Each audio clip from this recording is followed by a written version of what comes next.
Good morning. Welcome to our Sunday Forum. We're glad you could come. We'll still have people trickling in since the service just finished.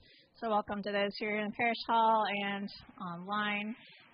We're happy to welcome today Malcolm Marler, who directs pastoral care at UAB hospitals. And so Malcolm's the first in our Lent series.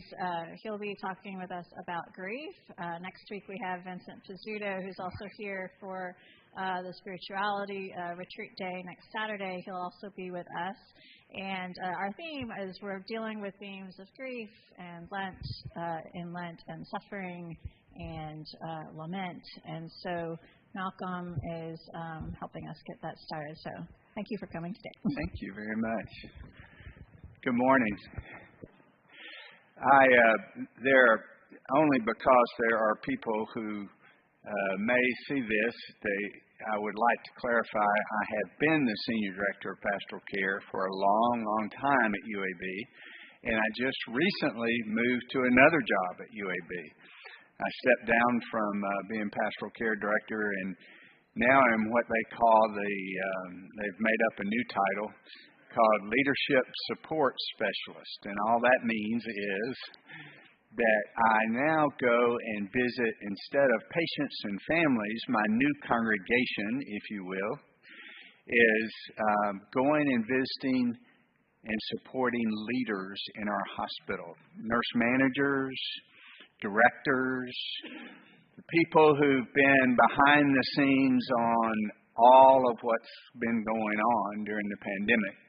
And so it's a great joy to move at this point in my career back at UAB Hospital to just going and caring for people and not supervising anyone and just going and loving on people. So it's good to be in that role again. I've been at UAB a long time, as I mentioned, almost 3 decades, and it's been a wonderful place to be, mainly because of the people who are there, and so and working with those folks. So our topic is not one that usually draws large numbers, because who wants to talk about grief? The challenge is that we really can't live without having grief in our lives. We would prefer not to have grief. It's uncomfortable. It's not something that we look forward to. It's usually something is just the opposite. So I thought this morning we might want to bring grief into a specific context that would be helpful for us to think about, and maybe something you have been experiencing here more recently, and that is how grief has been a part of the pandemic.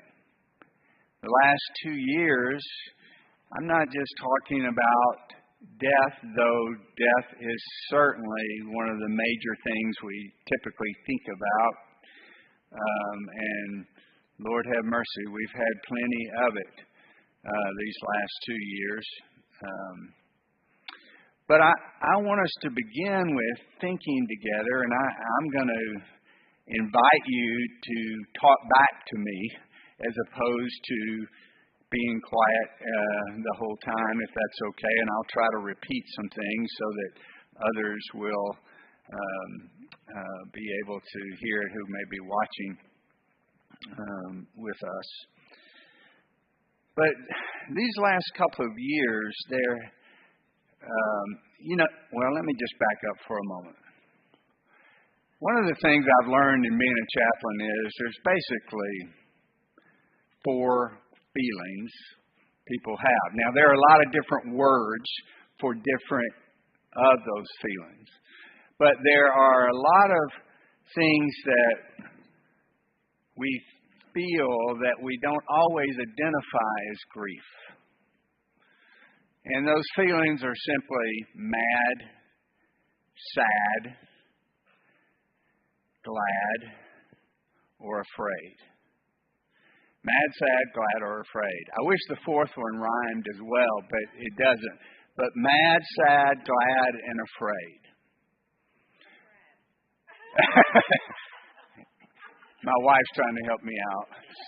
I appreciate that. She knows I need help. So, in any case, mad, sad, glad, and afraid are our life experiences, and several of these are part of grief. A lot of times we are mad about our grief. We are, of course, sad. I don't really know if we're glad about grief. There might be some situations you can think of. Afraid is certainly one. And having those different life experiences are the kind of situations we're in. And let's just think about these last couple of years. Times when you have felt mad, sad, or afraid. And what has that been like for you? What have been things that you have been mad about? And what are some things that you've been sad about? And what has frightened you at times, or at least turned up the fear meter in your emotions? So I wonder, what has that been for you? Would you mind sharing for you from your perspective? What has caused you to feel mad or sad in particular, and or afraid? Anybody? Yes, sir. About the pandemic or the last couple of years?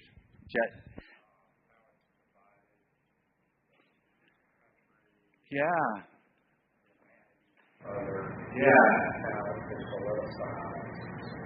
The way that somehow this pandemic has divided us in a way, made us choose sides against one another, for someone to be right and someone to be wrong. And so we've heard a lot about people's anger. I don't know if you're on social media or not, but if you're not, you are blessed. But it has been one of those times when people who have a voice on social media, which is anyone, can say anything. And as a result of that, I remember feeling not long after, but I guess it was towards the summer in 2020. We'd been living with this for a few months, and our hospital was filling up, and people were in ICUs, and families were not able to visit, and it was an isolating time for people who were sick. And I remember when I would hear people say, this just isn't true, that people are sick or dying. They just didn't have I understood they didn't have the perspective that someone who works in a hospital, especially in our hospital, where at one point, twice in the two surges, most recently in the latest surge that's now gone down, thank goodness. But in both of those surges of the pandemic, 1 in 4 of our patients in the hospital had COVID. 1 in every 4. Now, we have 1,307 beds in our hospital, and we were more than full and have remained more than 1,307 patients on almost a daily basis throughout the pandemic. So when you think about 1 in 4, I wanted to give tours to people who didn't believe. And anyway, so that's you're right. I think it has divided us as a country. We've chosen up some sides and decided that whatever side I'm on is right and whatever side you're on is wrong, and if it differs from my own. So what else in terms of mad, sad, or afraid has been an experience that you've been aware of during this time, during the pandemic in particular? Sad for certainly for the people that we love to have faced either death or sickness. Yes. And I think it also, for me at least, it brings up feelings of grief to family members that I've lost in the past. So I think it intensifies those grief. And that's a great point. And just to say, if you couldn't hear that, grief has many spikes on it or hooks that when we have a grief, it often brings other grief with it. It reminds us when I felt like this before. And so often, you're exactly right that this grief, maybe not being able to be in the room with someone or not be able to grieve in the way we did before. Funerals have been extraordinarily different. Fewer people, not having the hugs that we normally get.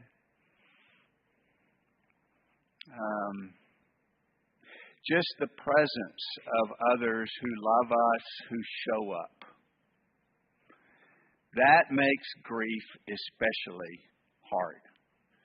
And because presence, knowing that we are loved and not alone, is one of the primary highways through grief. If I know that I'm loved, and if I know that I am not alone in this, I can almost get through anything. But if I doubt either one of those, that I'm not really loved, where is everyone? Why aren't people reaching out? If that happens in our lives, if we don't know that we're loved and we're not alone, and many of us experience that in different kinds of grief, because sometimes grief is not so obvious to others. Our grief, of course, is things we think about are people who pass away, who die, that we hold close in our hearts. But there are all types of grief that happen. Grief that we have had to, or maybe mad, because we've had to wear these masks for a long time. I have to admit, I smile a little bit underneath my mask when I'm wearing it. When people complain about it, because I'm wearing it about 8 or 9 hours a day without, taking it off except to eat. And people are saying, I just hate wearing these masks. And I'm one of those that when I finally walk to my car, drive home, and walk in my home, Mary B., my wife who's here, says, you want to take off your mask now? I go, oh yeah, I forget, that I've been wearing it. It's just part of my being, I guess, or my appearance anyway. But there are, yes sir, go ahead. I was, this is a sadness, I think, that I experienced. And it really has happened since the big push of, since the things have converged. Right. With COVID. But I had a family member who had a heart attack the week before last, and it took 15 surgeons and nurses in order to bring him back to life. He died, and they brought him back to life. And I thought about the number of people or the number of situations that must have occurred at a place like UAB during the time we were in the pandemic at such extreme levels, and the number of people who would not have gotten that kind of care but would have needed it. Because people were not managing. Right. Yes. Just the experience of not having the collective community present and not being able to be there made a huge difference, didn't it? It's been really frustrating for those of us in the hospital, especially those of us who sometimes had to explain the changes to family members. I'm sorry, you can't come back in the emergency room where your loved one is during this time. We've had periods where you could not come, no family member could come in, period. You'll have to stay outside the hospital, and we'll call you when we have updates, which seems like forever. But those have been some of the kinds of experiences we've had, Mary B. I'm thinking about both with the pandemic and now with the war in Ukraine. I feel mad, sad, and afraid because for different reasons. But the similarity for me is a loss of innocence. So there's like a grief of a perceived safety. So like before the pandemic, the perception was, for me, I can take good care of myself as best I can and make these choices and I'll mostly be okay. I mean, that's a fairy tale land because we know, especially in our work, we know that. But it's still the norm of what we're doing. Yeah, and so then also this perceived sense of safety about our world and now with what's going on. So there's like a grief of loss of perception, perceived of life, and anger about the way certain people are behaving that are contributing to that, and then deep grief for loss of life from COVID and the senseless loss of life in the war. And so it's like we already had this huge layer of grief. And then we thought it was getting better. And now it's like a different type of grief. And I don't think people have the well to draw from. And that we did 2 years ago. Yeah, we've been dipping those bucket in the water for a long time now. And so we've been carrying this grief, like going down to the well and bringing back the water. And now, just when we think we have a break in the pandemic, Mary B was saying that now with war and things going on, what we used to think is another part of the world that doesn't affect us all of a sudden feels very close. And that's, yes, ma'am. I think that one of the things that I'm concerned about, I'm immunocompromised, and my doctor tells me you can just figure out wearing a mask in public the rest of your life. And that is not a problem so much for me. I'm older. We have enough money to do it, all that kind of stuff. And we don't have to be out in public. But I think about the school children. I think about people who are younger, who have immunocompromising conditions, cancer, etc. And I think about how I feel, at least at the edges, of just being left behind by society now. And that shrug the shoulders and say, okay, too bad if you die. We really don't care. That is the general attitude now.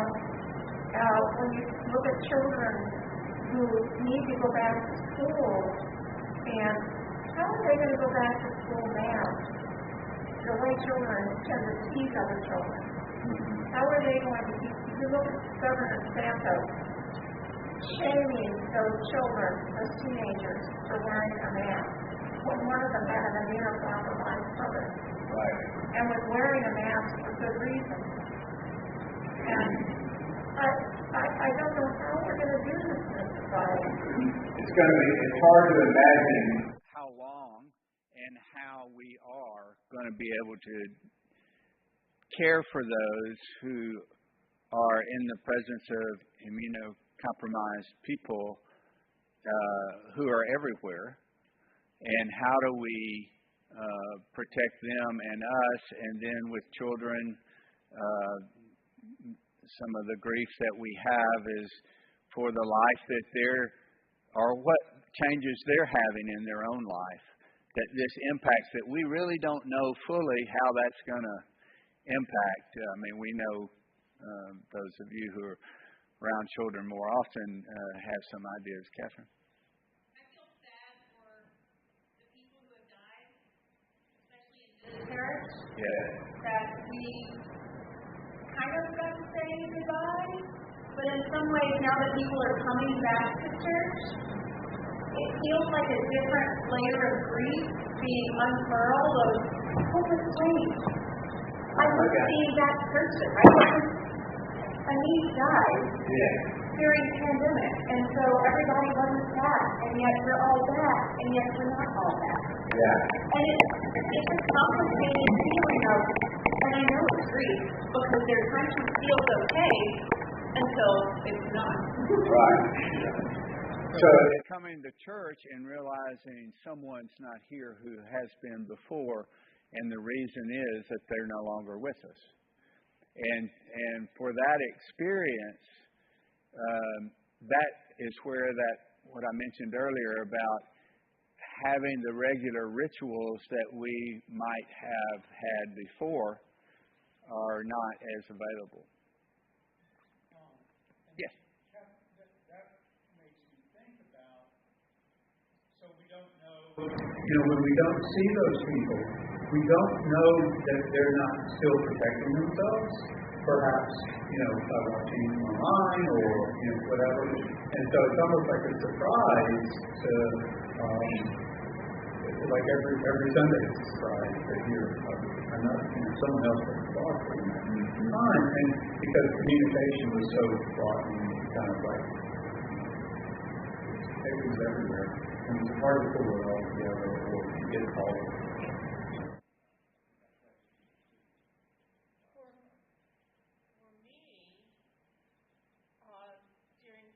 The time of not great personal health. I had big back surgery this past year, and it is so unique for me to feel vulnerable.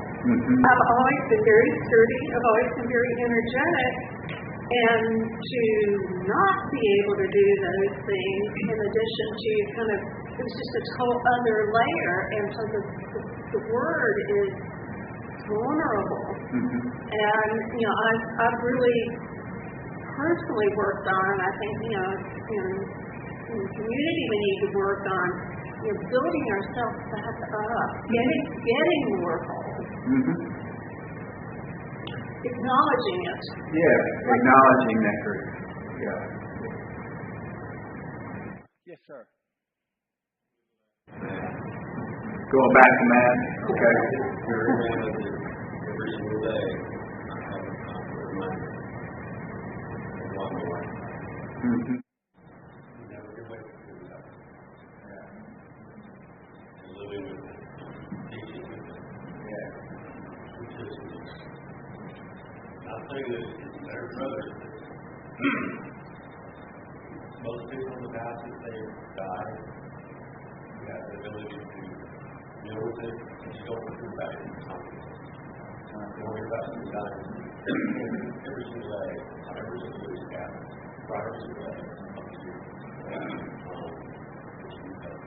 So your own personal loss, I'm sorry, losing your wife, and her death is an ongoing reminder, or you're being reminded by others of that grief that, like we mentioned before, it kind of just hooks right in there on a regular basis to experience that.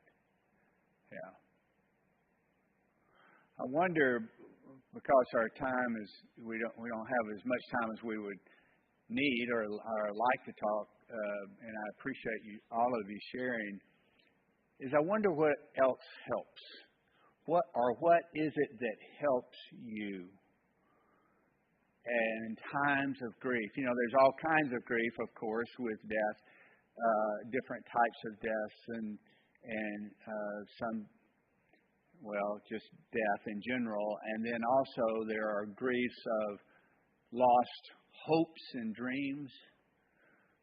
There are anything that feels like I valued this, whether it's a person or a position or a place or wherever it might be, that we lose that. So what is it that helps? What has helped you when you were grieving? What is something that helped you, encouraged you, gave you hope again, at least for a brief time? What is it that helps you during that time in your experience?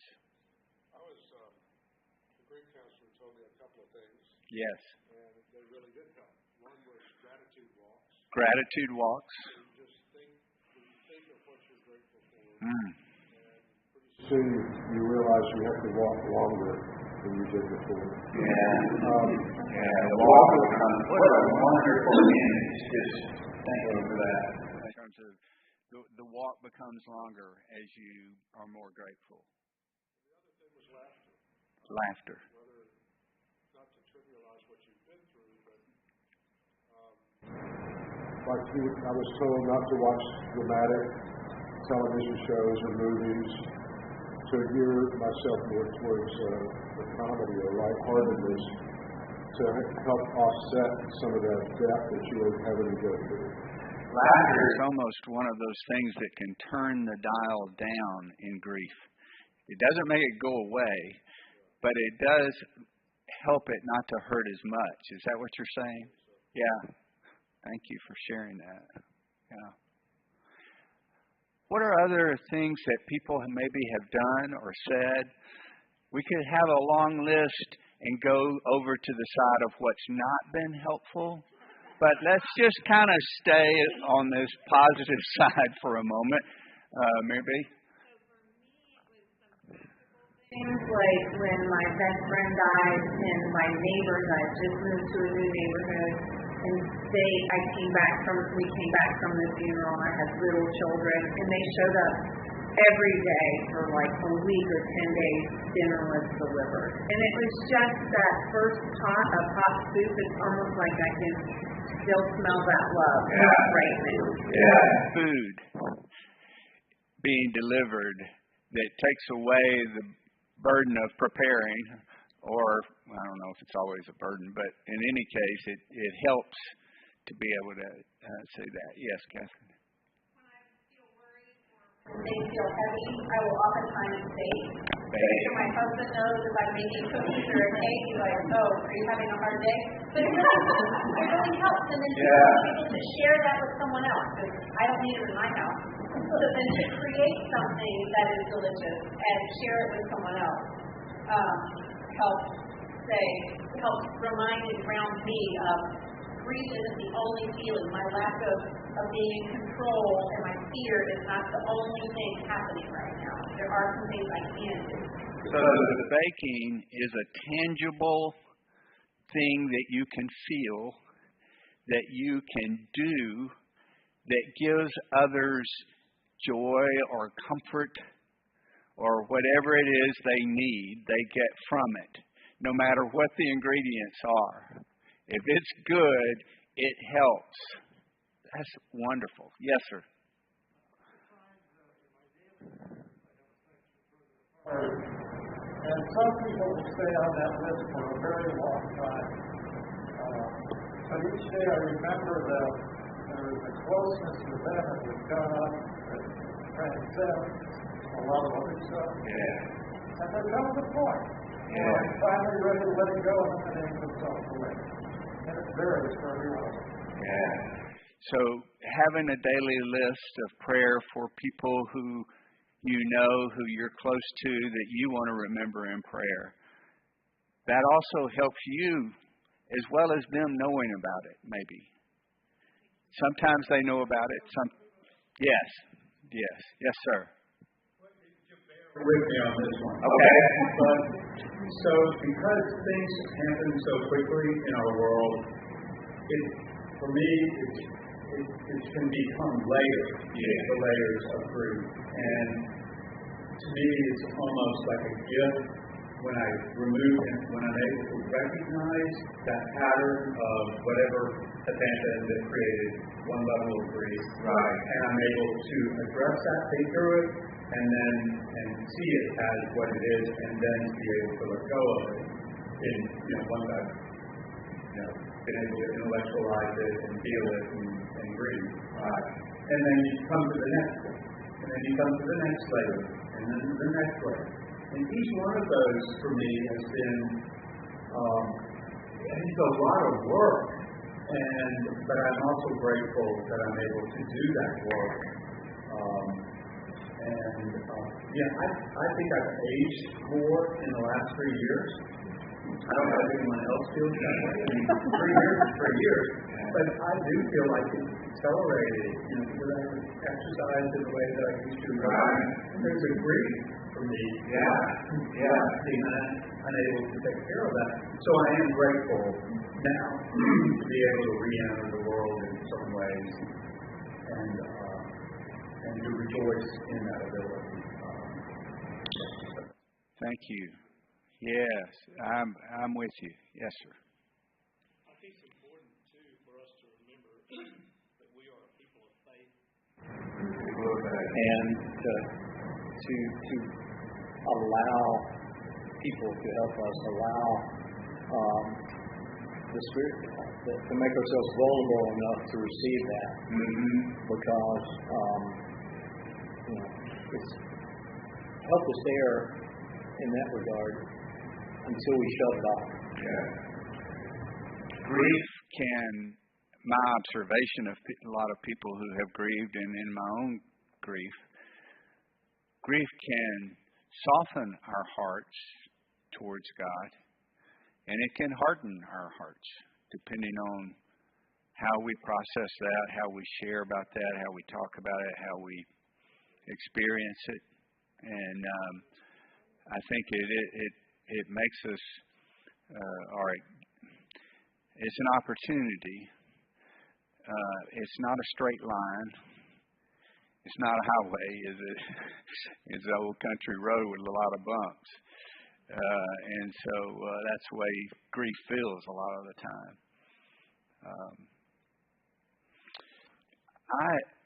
In sitting with and walking beside a lot of people who have grieved over the years, there are a few things that I've found that sometimes helps.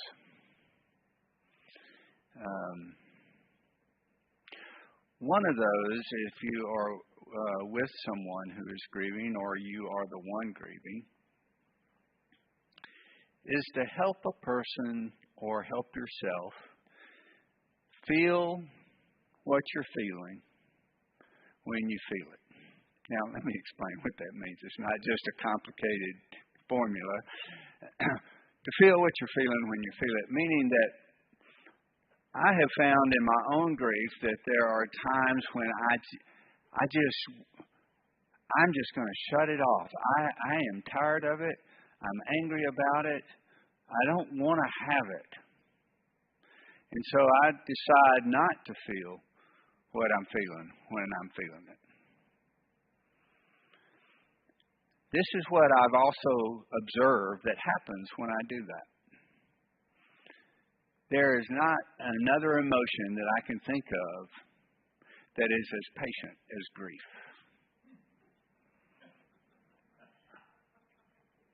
It just goes over to the corner and says, I'll wait.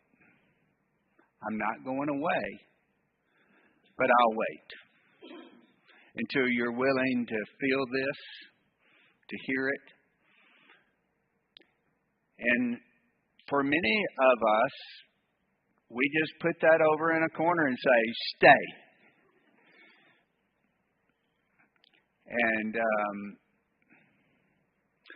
And so it does. And it comes out in lots of different ways. However, if we can learn how or find someone who can help, and we can even coach them a little bit of what we need. Because sometimes when we start to say things about how we're feeling in our grief, people want to lessen that for us. They want to help with that. They don't want us to hurt as much as it appears that we are hurting. And that's a good thing, that empathy that they have for us. But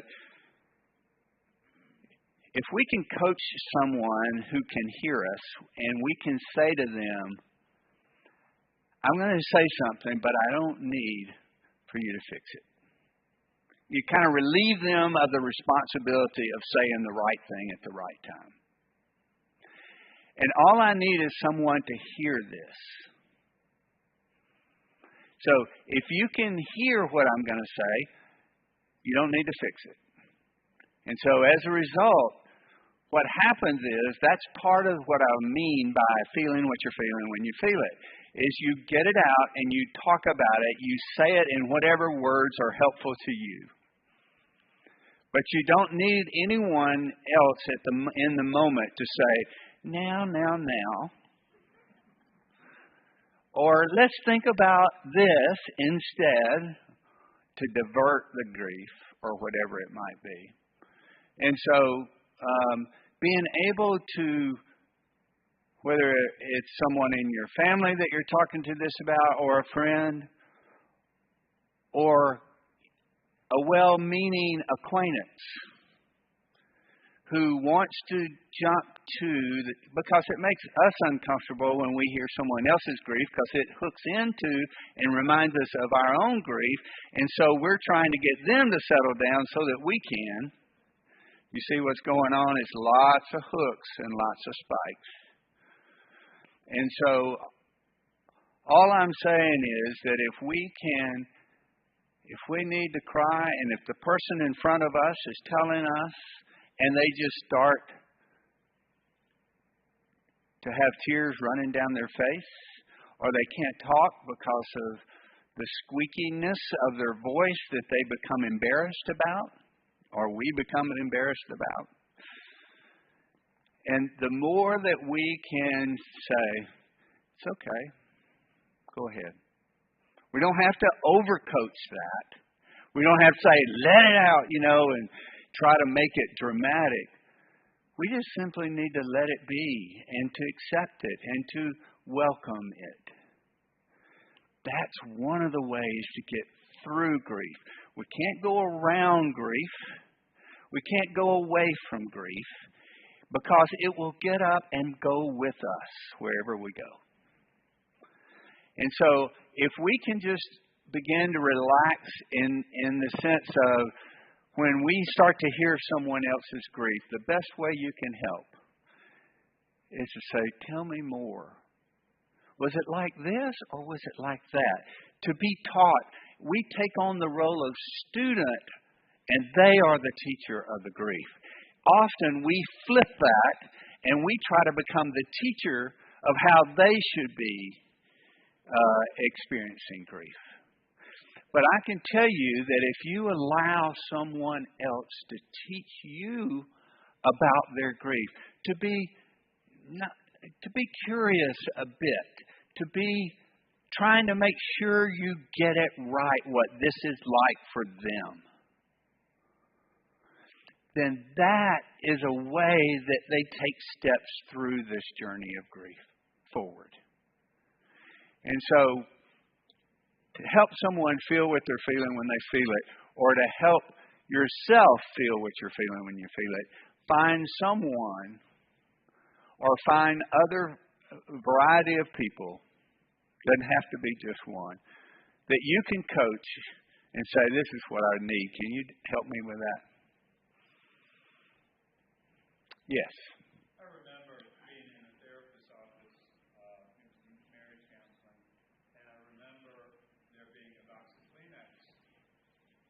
on the table between my wife and I, and she began to cry, and I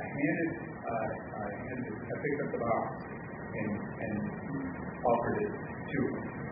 And I remember the therapist saying, Rick, I understand your gesture. My question is, was that out of your discomfort of experiencing that, seeing her in pain, or did you mean, and to the point of where you wanted her to stop, and the way you stop, sometimes once you see it clean, right?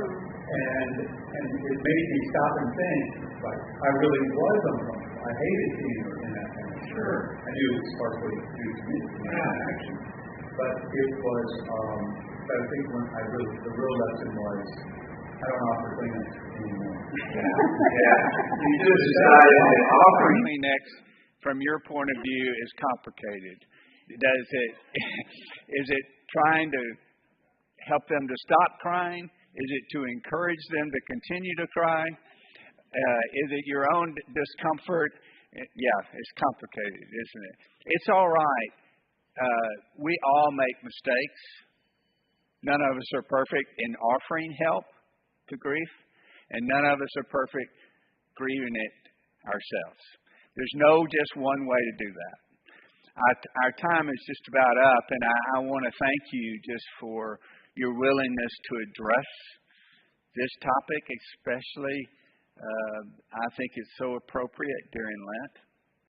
And I appreciate the fact that it's a time to reflect, and it's a time that we can think about not only our own grief, but to be aware of other people's grief, whether it's picking up the phone and saying, I'm just calling to let you know you're loved and not alone. Just wanted you to know that. Whatever it might be, as long as it is gentle and not requiring a particular response that you would like, you can just offer it freely. And the more you offer it freely, people experience what it's like to be loved freely, as God loves us. Thanks be to God. Amen. Thank you.